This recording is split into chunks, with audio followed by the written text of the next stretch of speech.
All right, hello, and what's going on, everybody? Eric Marks here again with FindingMiddleEarth.com, and today we're going to talk about my Nikon D810. I sold it.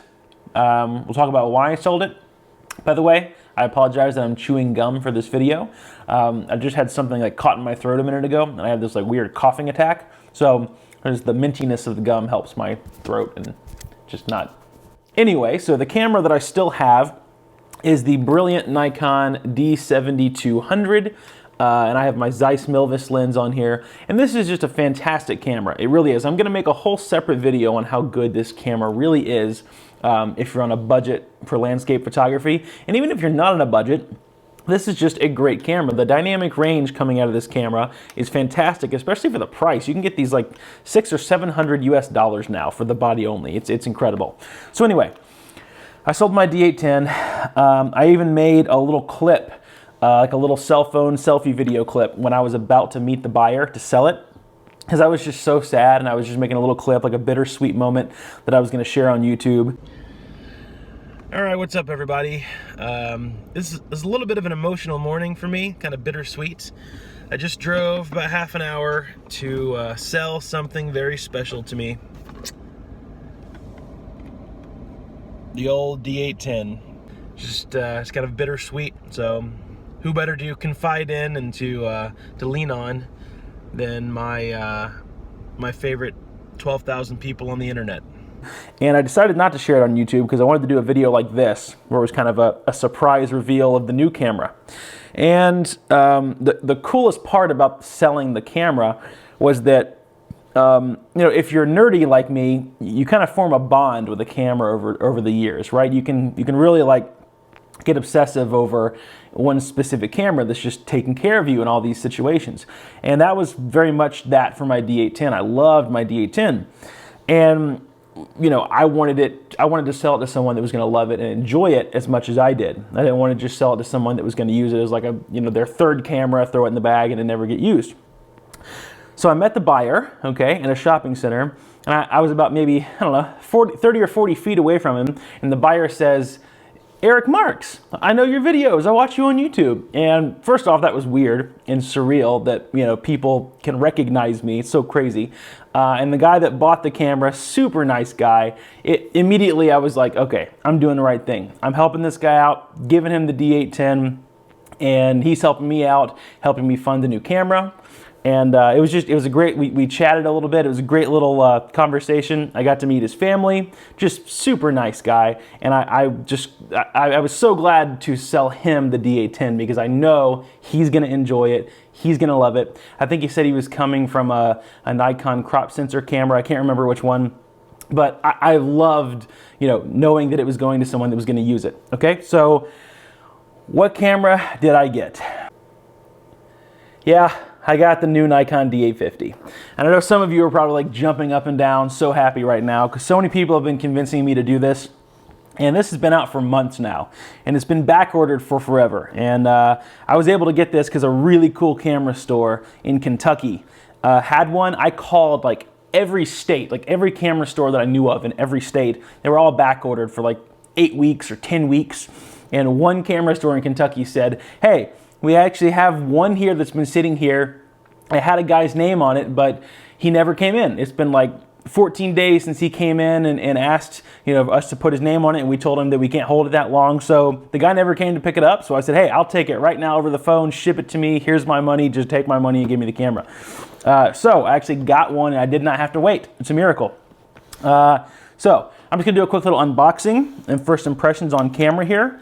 I'm gonna make a separate video, by the way, on why I sold my D810, like really in-depth why. The main thing is because, number one, the longer that I wait to sell it, the less money I'm gonna get for it.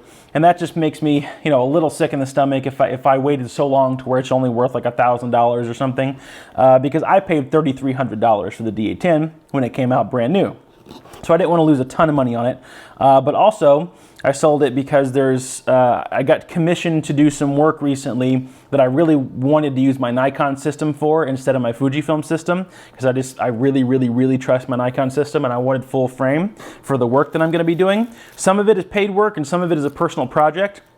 And I just really wanted something that could handle kind of everything. And the Nikon D4S and D4 that I used to have was one of those cameras that I felt could just handle anything you threw at it. Landscapes, fast focus, weddings. And ever since I sold that to get the Fujifilm stuff, I haven't really felt that way, exactly that way since. You know, I haven't really felt like there was a camera that could just handle everything. Like the D810 is brilliant, but it doesn't do really well in low light focus. It doesn't do really well at autofocus tracking. So that's why I got this camera, but I'll make a video on that, just like 4 or 5 reasons why I sold that. And the most brilliant part about this is I didn't have to technically I didn't have to pay a penny for this camera, because I sold my D810 and I sold a musical instrument that funded this. So I didn't actually have to just pay for it, because I wouldn't want to and couldn't just spend $3,300. Man, that's a heavy block. I just couldn't do that. So luckily, I was able to sell the D810 and a musical instrument that I owned, and booyah, got the D850. So we have the battery charger, the cable clips. This is the manual stuff that's just gonna stay in the plastic wrap there. We have what is it? A mini HDMI cable, or no, USB cable. And we have the D850 camera strap, if you care about that. That'll probably just stay in the box as well. Then we have the new battery. Now, because I wasn't really considering getting the D810 for so long, I never really looked into the battery stuff. So I know this is a new battery. So if you guys own the D850, tell me, can I use my old D810 batteries with this D850? I haven't even done that much research yet. If so, then that's great, because I have a bunch of them. But if not, I guess I'll be buying some of the ENEL15A batteries. So let me know if I can use the D810 batteries with this, or if I should just buy a bunch of these. That would be great, because I'm sure you guys know better than I. And what is this? This is the power plug for the battery charger. Okay, so all that stuff is just, let's look at the camera. Let's get this out of the way. Man, so yeah, when I picked it up, I could tell immediately it's heavier than the D810, and it's just that's just that robust Nikon feel that I love.